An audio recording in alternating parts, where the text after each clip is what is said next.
Hi everyone, my name is Akshat Garg and today we are going to learn about how you can start your wedding photography business in year 2022. Let's get into it.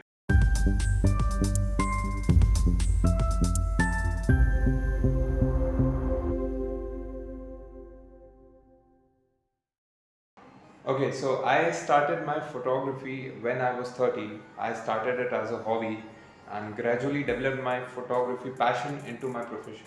So today we are going to discuss about how you can also develop your passion into profession, and we are already recognized, we are doing good in our journey, and we have already been in this photography field since quite long.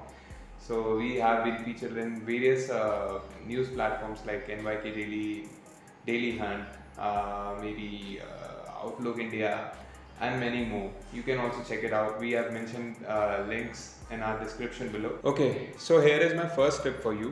मेरी पहली tip आपको ये रहेगी कि आपके पास एक proper, decent और अच्छी किट होनी चाहिए.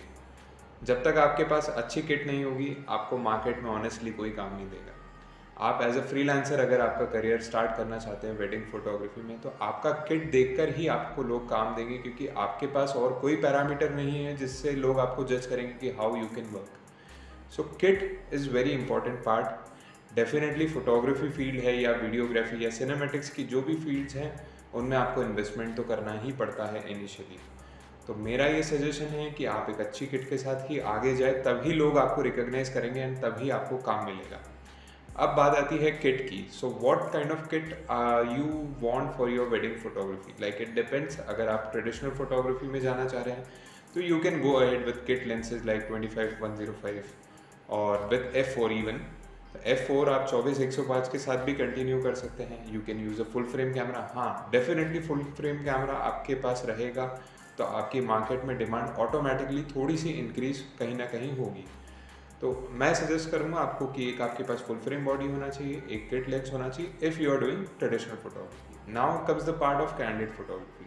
अगर आप कैंडिड फोटोग्राफी करते हैं तो 70-200 जो 70-100 2.8 लेंस है वो अभी भी काफ़ी लोग मैं देखता हूँ कि यूज़ करते हैं, but that is not very kind of candid photography. आप किसी भी बड़े कैंडिड फोटोग्राफर का या किसी का भी आप वर्क देखेंगे कैंडिड फोटोग्राफी में, तो they usually use prime lenses. Prime lenses means जिनका फोकल लेंथ फिक्स होता है. तो यूजुअली जो इंडस्ट्री में काम होता है वो 35 mm एंड 85 mm. हाँ, एपर्चर उनका लेस होना चाहिए. Like you can go with 1.2 and 1.4 aperture lenses. वो आपके लिए काफ़ी बेनिफिशियल एंड काफ़ी आपको पिक्टोरियल पिक्चर्स कैंडिड फोटोग्राफी में देंगे. ओके, सो अब हम बात करते हैं सिनेमेटोग्राफी की. सिनेमेटोग्राफी के लिए आपको एक फुल फ्रेम कैमरा डेफिनेटली चाहिए होगा, एक 35 mm लेंस एंड एक 85 mm lens with less aperture. तो ये किट आपको सिनेमेटोग्राफी में भी काम आ सकती है एंड कैंडिड फोटोग्राफी में भी डेफिनेटली काम आएगी. साथ ही में आपको उसके लिए एक वाइड एंगल लेंस भी होना चाहिए आपके पास सिनेमेटोग्राफी के लिए, ताकि आप जो भी डेकोरेशन वाला पार्ट है या काइंड ऑफ संगीत वाले पार्ट्स हैं, उनमें आप इस चीज़ को आप यूज़ कर सकते हो. तो आपके पास एक गिम्बल होना चाहिए, 35 mm lens, 85 mm lenses and एक वाइड एंगल लेंस एंड एक फुल फ्रेम बॉडी. ये चीज़ आई थिंक ये चीज़ें रिक्वायर्ड होनी चाहिए. साथ ही में आजकल काफ़ी ट्रेंडिंग में है LC500 या जिसको सिंगल लाइट हम लोग बोलते हैं, जो RGB लाइट्स होती है, वो काफ़ी इम्पोर्टेंटली आजकल लोग यूज़ कर रहे हैं एंड वो डेफिनेटली बहुत अच्छा सजेशन भी रहेगा. तो आप एक LC500 के साथ आप डेफिनेटली जा सकते हैं. अब बात करते हैं हम कैमरा ब्रांड्स की, तो उसमें हम लोग सोनी के साथ definitely Sony is a winner cinematography में. हम लोग फूजी फिल्म भी मैंने रिसेंटली काफ़ी अच्छा ट्राई किया है एंड आई बिलीव वो बजट कैमरा में बहुत अच्छा सिनेमेटिक कैमरा है. तो X-T4 जो से आप फूजी में जा सकते हैं एंड उसी के फूजी के लेंसेज आप यूज़ कर सकते हो. उसमें आपको थर्ड पार्टी लेंसेज भी काफ़ी अच्छे मिल जाएंगे with less aperture and in your budget. तो फूजी फिल्म भी आपके लिए बहुत अच्छा ऑप्शन है. Sony and Canon is always my favourite. तो कैनन R6 के R5 के साथ भी आप मिररलेस में जा सकते हैं. ओके, सो अब ज्ञान की बातें तो बहुत होगी. सब लोग सजेस्ट भी करते हैं कि अच्छा कैमरा ले लो, ये कर लो, वो कर लो, but it's kind of investment. तो अगर हम बात करें ट्रेडिशनल फोटोग्राफी की, तो आई सजेस्ट कि आप अगर एक अच्छी किट के साथ जाते हैं तो that will cost you almost 2 to 2.5 lakh. 2 से 2.5 लाख रुपए का खर्चा है अगर आप ट्रेडिशनल के साथ जाते हैं. फिर हम बात करें कैंडिड फोटोग्राफी की, तो वो बजट थोड़ा सा और ऊपर आ जाता है, and that will cost you around 3 lakh. 3 lakh के आसपास का खर्चे में आपका कैंडिड फोटोग्राफी का एक अच्छा किट रेडी हो सकता है। एंड फिर सबसे ज़्यादा जो इन्वेस्टमेंट लगता है, डेफिनेटली उस इन्वेस्टमेंट का आपको रिटर्न भी मिलता है, एंड सबसे ज़्यादा फ्रीलांसिंग में चार्जेस भी उसी के मिलते हैं, दैट इज़ सिनेमेटोग्राफी। सिनेमेटोग्राफी में अगर आप बात करें एक खर्चे की, तो that will be around 4.5 lakh, 4.5 to 5 lakh something around. तो उसमें आपको क्योंकि गिम्बल भी परचेज करना है, आपके लेंसेज भी ऐड ऑन हो जाते हैं, एंड आपको कैमरा बॉडी भी अच्छी चाहिए। तो उसके साथ में आप लेकिन अगर मार्केट में काम करेंगे तो डेफिनेटली आपको तीनों ही चीज़ में अच्छा काम मिलेगा। अब हमारा खर्चा तो हो गया है, अब हम बात करते हैं कि अब इसको, इस खर्चे को रिकवर कैसे करें। तो अब रिकवरी की बात आती है, तो अर्निंग हम कैसे कर सकते हैं वो हम डिस्कस करते हैं अभी। तो आप, अगर आपके पास अच्छी किट आपने कलेक्ट की है, तो आप किसी भी लोकल फोटोग्राफर के पास जाके उनको ये ऑफ़र दे सकते हैं कि मैं आपके लिए काम करता हूँ। डेफिनेटली वो आपको फुल पेमेंट नहीं देंगे, तो आप किसी फोटोग्राफर के पास इंटर्नशिप कर सकते हैं, या आप उनको ये बोल सकते हैं कि आप सिर्फ मुझे मेरे एक्सपेंसेस जितना आप पे कर दो, फुल पेमेंट आप नहीं दोगे। फॉर एग्जांपल, अगर 10,000 रुपये फ्रीलांसिंग में हमको मिलते हैं, कोई प्रोफेशनल 10,000 रुपये चार्ज कर रहा है, तो आप उनको ऑफ़र कर सकते हो कि सर आप मुझे 3 to 4,000 रुपीज़ पे कीजिए। फ्री में हमको ज़्यादा काम नहीं करना है। फ्री में अगर आप काम करने लगोगे तो आपके मार्केट में आपकी वैल्यू गिर सकती है। तो फ्री में काम नहीं करना है, ठीक है। आपके पास अभी किट है, आपके पास एक्सपीरियंस नहीं है, तो आप एज ए फ्रीलांसर उनको, आप उनका भी काम होगा एंड आपका भी उससे बेनिफिट कहीं ना कहीं कमर्शियली भी चलता रहेगा, एंड आपकी लर्निंग स्टेज भी चलती रहेगी। धीरे धीरे जैसे जैसे आपका एक्सपीरियंस बढ़ता जाएगा, आप आपके चार्जेस बढ़ा सकते हो। अब हम बात करते हैं चार्जेस की, तो ट्रेडिशनल फोटोग्राफी में पर डे का ऑलमोस्ट कॉस्ट, एक हम स्टैंडर्ड सिटी वाइज बात करें तो 5 to 8,000 रुपीज़ होता है ट्रेडिशनल फोटोग्राफी में। अब फिर उसके बाद हम बात करें कैंडिड फोटोग्राफी की, तो वो charges city to city depend करते हैं, बट एक स्टैंडर्ड चार्ज 8 to 12,000 रुपीज़ का किसी भी सिटी में होता है। फिर हम बात करें सिनेमेटोग्राफी की, तो वो charges 8 to 15,000, may be 20,000। Cinematography थोड़ा सा क्रिएटिव काम है, तो वो डेफिनेटली थोड़ा सा उसमें रेट्स आपको ज़्यादा भी मिल सकते हैं। एंड अगर आपको सिर्फ पैसा ही कमाना है, तो मेरे पास आपके लिए एक पर्सनल ट्रिप है, आप ड्रोन फोटोग्राफी की तरफ भी जा सकते हैं, क्योंकि उसमें आपका खर्चा बहुत कम है, आपका इन्वेस्टमेंट बहुत कम है, मेहनत बहुत कम है, क्रिएटिविटी भी उतनी नहीं है जितनी आपको बाकी दूसरी चीज़ों में लगेगी, एंड आप उससे भी almost 5 to 6,000 rupees per day आप कमा सकते हो। अर्निंग पोटेंशियल की हम बात करें, तो आप अगर आप सिनेमेटोग्राफी कर रहे हो फॉर एग्जांपल, एंड आप हाफ ऑफ द रेट में भी काम कर रहे हो, तो भी आपको 5,000 रुपीज़ पर डे मिलता है। एंड एक वेडिंग ऑलमोस्ट 2 से 3 दिन का एक स्टैंडर्ड वेडिंग होता है, तो उसमें आप इजीली 10 to 15,000 रुपीज़ आप एक वेडिंग से कमा सकते हो। उसके बाद में अगर आप मंथली 2 वेडिंग्स भी करते हो, तो आई थिंक आप 25 to 30,000 आप इजीली कमा सकते हो from wedding cinematography. Similarly candid photography के साथ भी आप ऑलमोस्ट 15 से 20,000 रुपये महीना तो आप इजीली कमा ही सकते हो। एंड ट्रेडिशनल फोटोग्राफी के लिए भी यही बजट रहता है, तो हम लोग उतना तो उसमें भी कमा सकते हैं एज अ फ्रीलांसर अगर आप।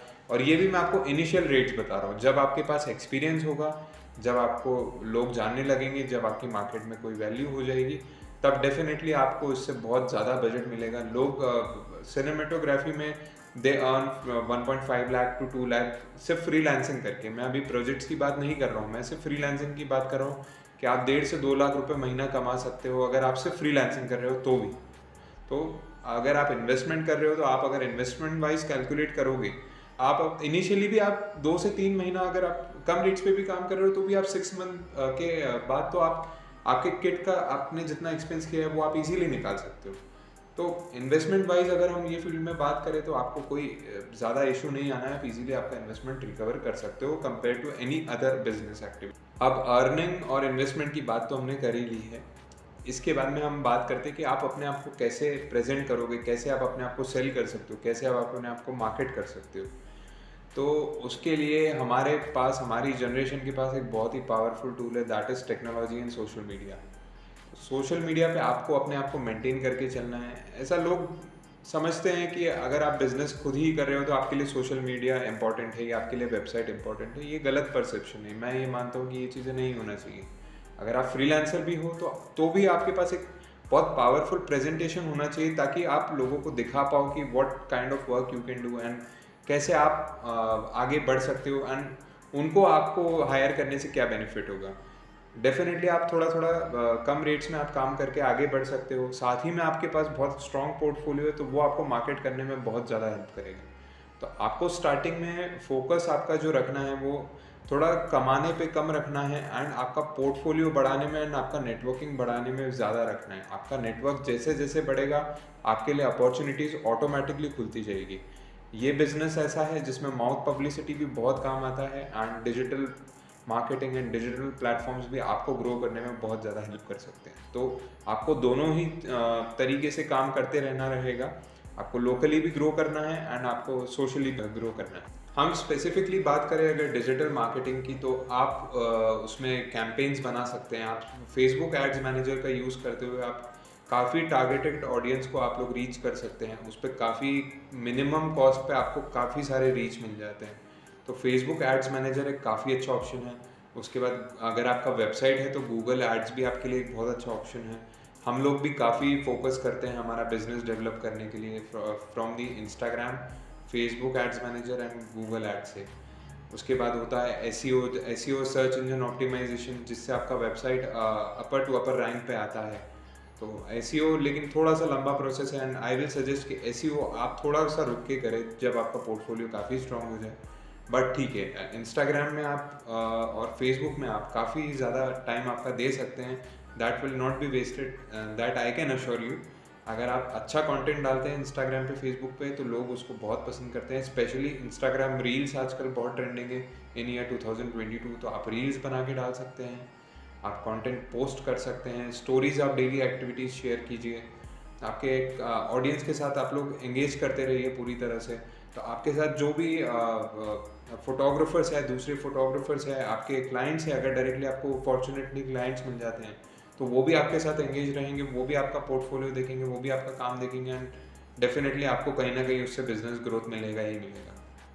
ठीक है, सो इतनी सारी बातें करने के बाद अब फाइनली हम एक कंक्लूजन पे आते हैं कि आपके लिए वेडिंग फोटोग्राफी सूटेबल बिजनेस है या नहीं। अगर हम एज ए फ्रीलांसर बात करें तो आई थिंक कि किसी और बिजनेस अपॉर्चुनिटी से अच्छा आप वेडिंग फोटोग्राफी में जा सकते हैं, क्योंकि आपका जो रिटर्न ऑन इन्वेस्टमेंट है वो काफ़ी जल्दी आपको रिकवर हो जाएगा एंड आई डोंट थिंक आपको ज़्यादा प्रॉब्लम आपके जो इन्वेस्टमेंट है उससे रिकवर करने में आएगी। बट हाँ, डेफिनेटली आपको इसमें क्रिएटिव माइंड लेके चलना पड़ेगा। अगर आप सोचोगे कि मैं कुछ नहीं करूँगा, मैं सिर्फ जो चल रहा है वो शूट करूँगा या रिकॉर्ड करूँगा, तो ऐसा नहीं होता है। आपको आपके क्रिएटिव इनपुट्स देने हैं, आपको आपकी तरफ से 100% देना है। तो डेफिनेटली ये फील्ड बहुत अच्छी है, बहुत क्रिएटिव लोग हैं एंड बहुत सारे लोग हैं जो क्रिएटिव माइंड सर्च कर रहे हैं। लेकिन उसके लिए ये ज़रूरी है कि आपका माइंड क्रिएटिव हो। तो आपको क्रिएटिविटी के साथ अगर आप इस फील्ड में काम करते हैं तो आई डोंट थिंक कि 4-4.5 लाख रुपए, 10 लाख रुपए का किट भी आपके लिए कोई बड़ी बात है। मैंने भी ऐसे ही स्टार्ट किया था, मैंने भी छोटे इक्विपमेंट लेके काम स्टार्ट किया था एंड जैसे जैसे आपका काम बढ़ते जाएगा, आपकी क्रिएटिविटी बढ़ती जाएगी, आपके एसेट्स बढ़ते जाएंगे, आपका कॉन्फिडेंस भी बढ़ेगा और आपका बिजनेस अल्टीमेटली ग्रो करेगा। थोड़े टाइम आप फ्रीलांसिंग करके आप आपके खुद के प्रोजेक्ट्स भी लेना स्टार्ट कर सकते हैं थोड़े कुछ समय बाद, जब आपको पूरे इंडस्ट्री का वर्क पैटर्न फ्लो समझ में आने लग जाता है। So I hope you like it. हमारे और भी जल्दी वीडियोस आने वाले हैं। ये सिर्फ एक ब्रीफ है, एक इंट्रोडक्टरी वीडियो है। अभी हमारे इंडिविजुअल टॉपिक्स पे हमने जिन पे बात की है उस पर हम डिटेल्स वीडियो पे बात करेंगे। So stay connected, hope you like it. Thank you, जय हिंद।